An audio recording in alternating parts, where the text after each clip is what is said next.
So, my friends, welcome.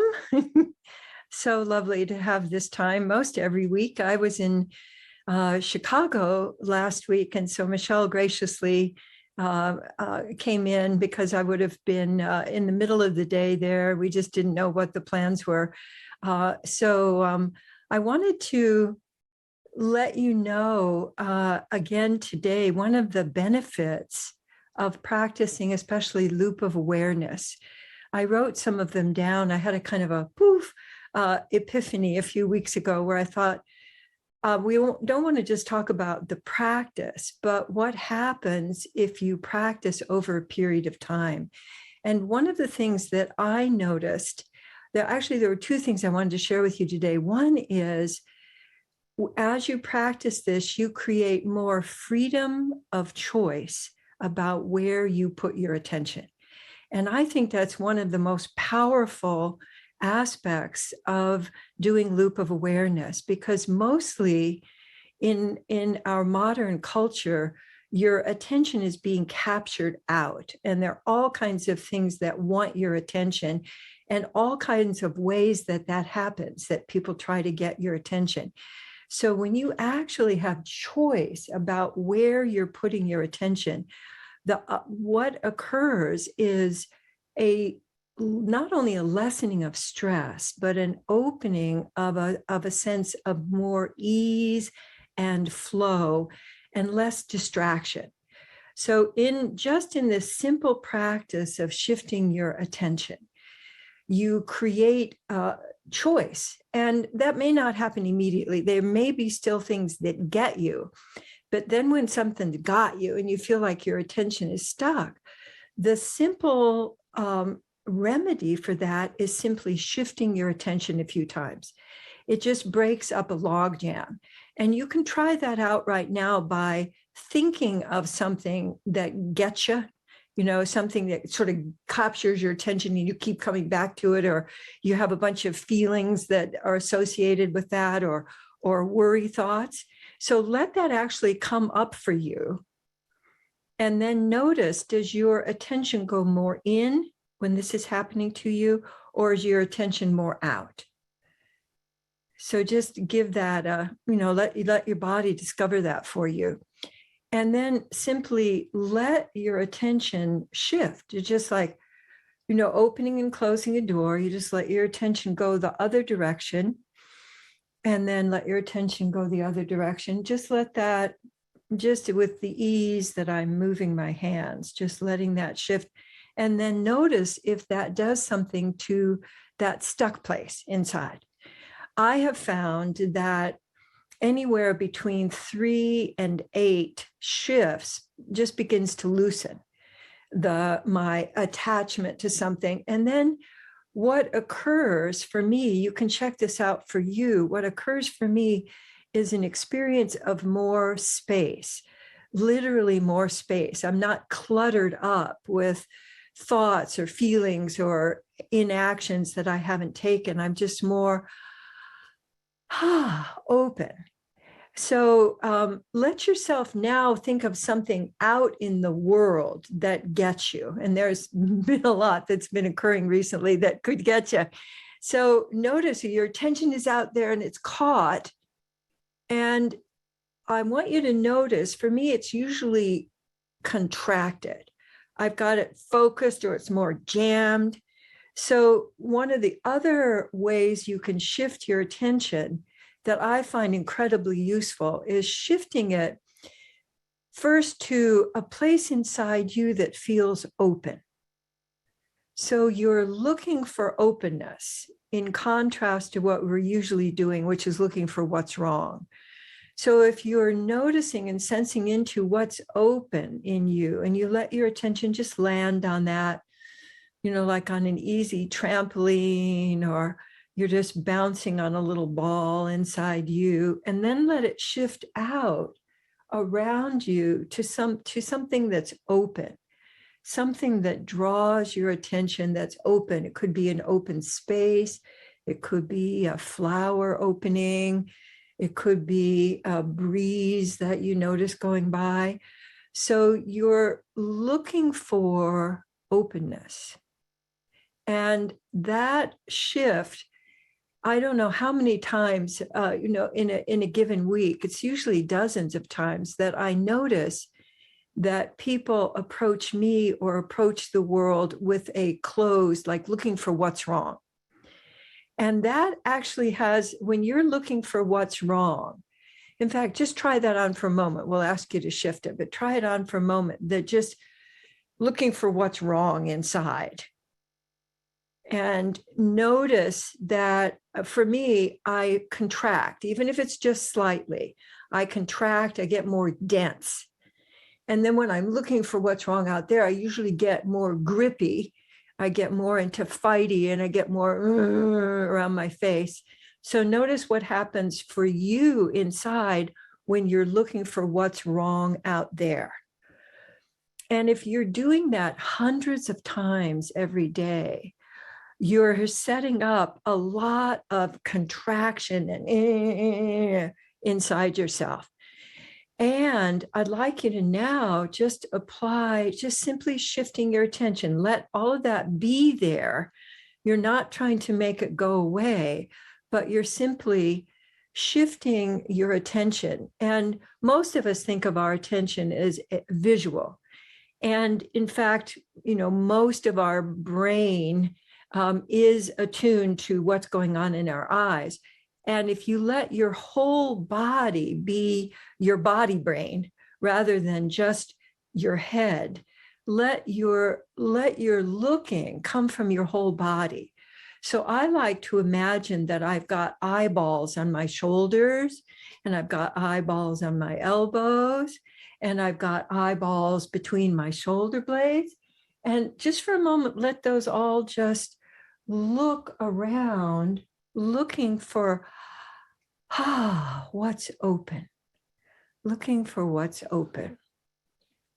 And that simple shifting of attention. And then after you've done that for a few times, just pause for a moment and let yourself even just close your eyes. What I notice when I do that is a kind of whole body out breath. A whole body release.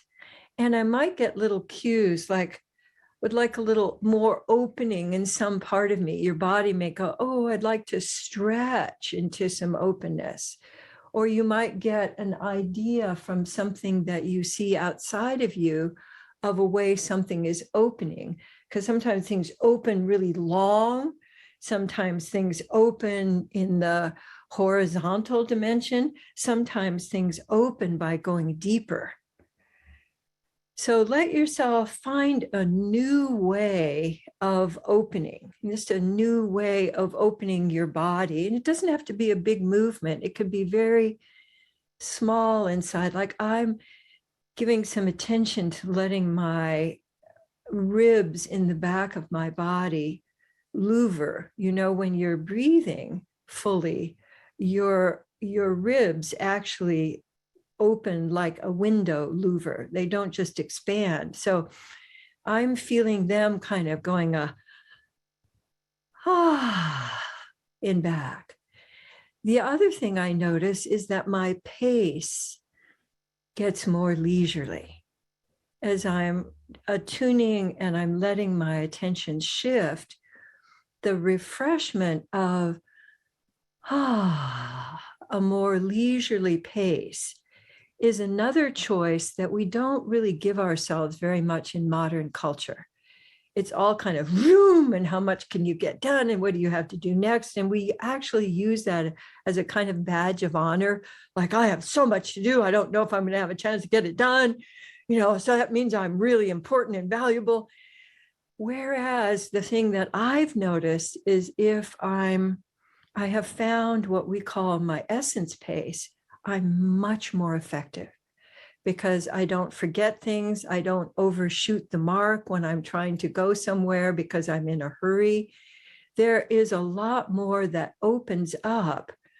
There's a Zen saying, it's called hurry slowly. And it's the paradox of how much you can accomplish when you're not actually in time, you're in space. And that's actually what we've been playing with today, is shifting from urgency to open space. And that can be very, very practical for you in all kinds of choices during your day. So one thing I want to invite you into this week is, I bet all of you have some decisions that you're wanting to be made, or other people are wanting you to make. And instead of thinking about it, I'd like you to let yourself have that simple shifting of your attention. Now, the other thing, I was seeing an image, it dropped in during meditation today, of the way that some fishermen throw out fish line, a net. There's this sort of casting of the net. And I wanted to invite you to use a casting of the net for your attention, because also we make our attention so narrow, like pinpointed to kind of get the thing. But if you let that net of attention get casted out and then land, and then you let the net come in and you land on you, there are all kinds of different ways that you can expand your perception so that the loop of awareness becomes very multidimensional.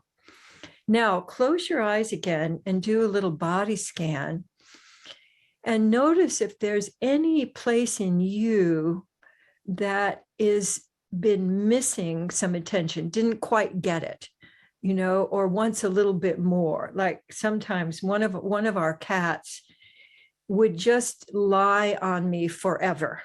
And our other one, when she gets just the attention she wants, she goes, boop, that's enough, and off she goes. So we come in a variety of on the attention continuum.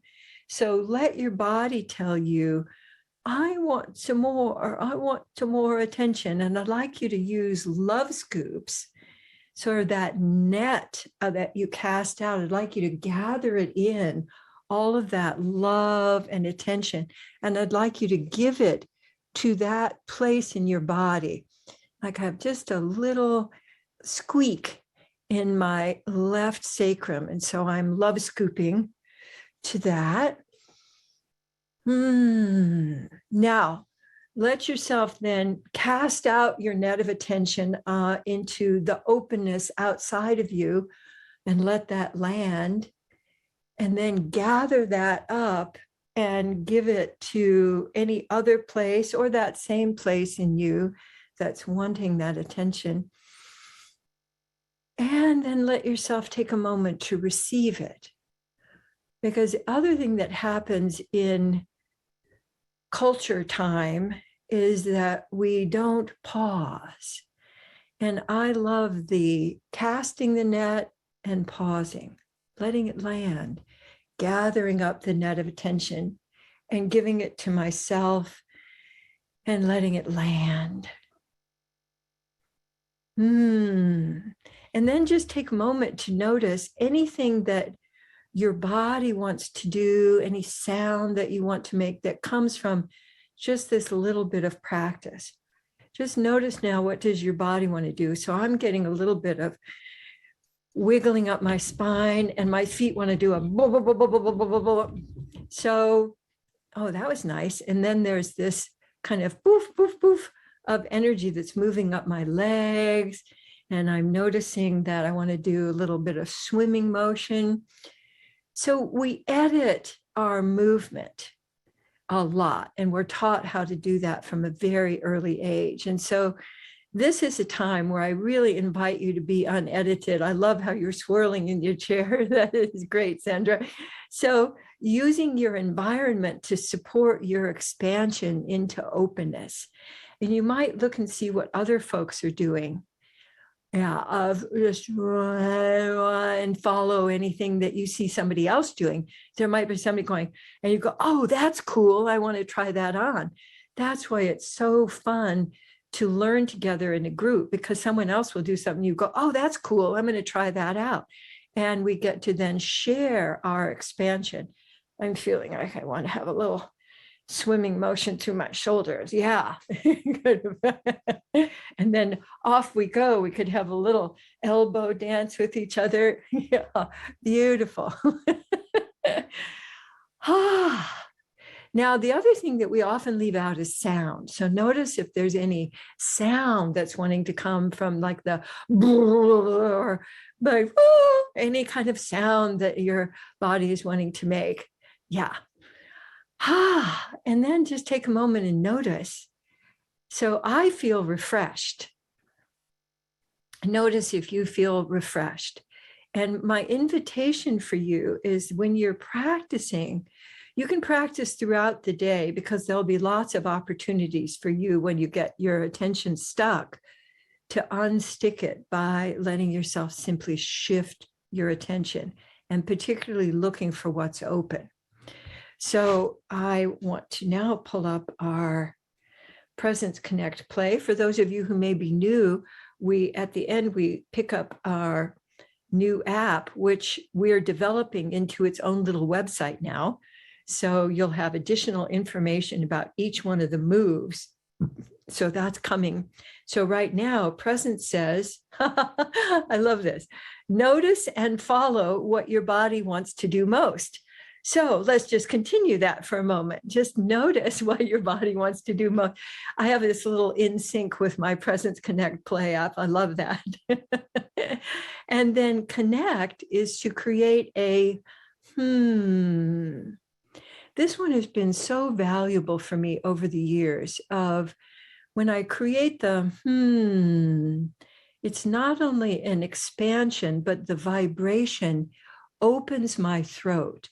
And because I get an open throat, that allows me to both receive and express more fully. Instead of having that of holding back or of not wanting to be saying anything, being scared to say anything. So the actual technical move for creating your is to create it through an entire out breath, and enjoying the vibration through a whole out breath. I also like to play with what pitch is most pleasurable and creates the most vibration for me. So the is also a wonderful shift whenever you're feeling stuck. If you're feeling stuck with your attention, or you're stuck on a thought, or you're stuck on a feeling, the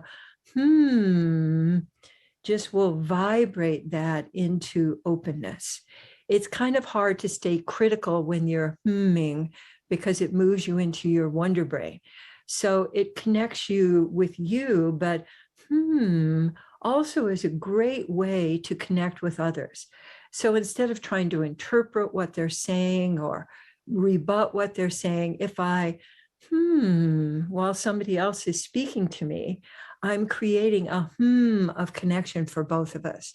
So that's something that I find that kids do quite spontaneously. And it kind of gets shoved out of us in school and, getting older and more urgent, but we can absolutely recover our And over the years that I've been playing with my drum head has gotten way bigger, goes into my back, comes all the way down to my diaphragm. I can feel the really vibrating the bones in my chest. And that feels luscious to my heart. So when you're just notice, how is that welcoming and loving you? Is a very loving move. And then play is let your body get heavy and then light. It's technically not quite accurate because letting your body get strong, most people equate that with kind of fight. So if you first let your body get heavy, like feeling the weight of your body, and then imagine using the weight of your body. So that's like pushing a piano or picking up a heavy blanket, that kind of oomph. Sometimes we want that really kind of oomph to communicate. And then light, I like to imagine that I'm um, tossing a balloon up, or I have balloons underneath my arms. That feeling of light also gives you a very important way to connect with you and others. I'm sure you've heard the phrase "a bull in a china closet." I don't know if you have friends who, or acquaintances who kind of, when they come in, their weight is all over the place. But there are other friends who are very delicate. So if you're having a big feeling, they're not going to barge in and kind of sit on you, mangle you. They're going to be delicate. Like, imagine like removing an eyelash, that kind of light touch. It's really important for us to have access to both of those, and what you think, well, how does that connect to play? Well, you can contrast what's going on by shifting, whether you're handling it in a really heavy way or whether you're handling it in a light way. It's another way of shifting, of actually looping your attention. So that's your Presence Connect Play for today. And for those of you who may not know Presence Connect Play, it's an app. It's a free app. We have a section on the Foundation for Conscious Living about it. And that's about it for today. So thank you so much for playing. And I'm going to now go and take care of some other things around here. And you're so welcome to stay and have Big Talk for as long as you want to. Thank you, Elizabeth. Thank you. Thanks, Kathy. Love you. See you next time. Next time. Bye.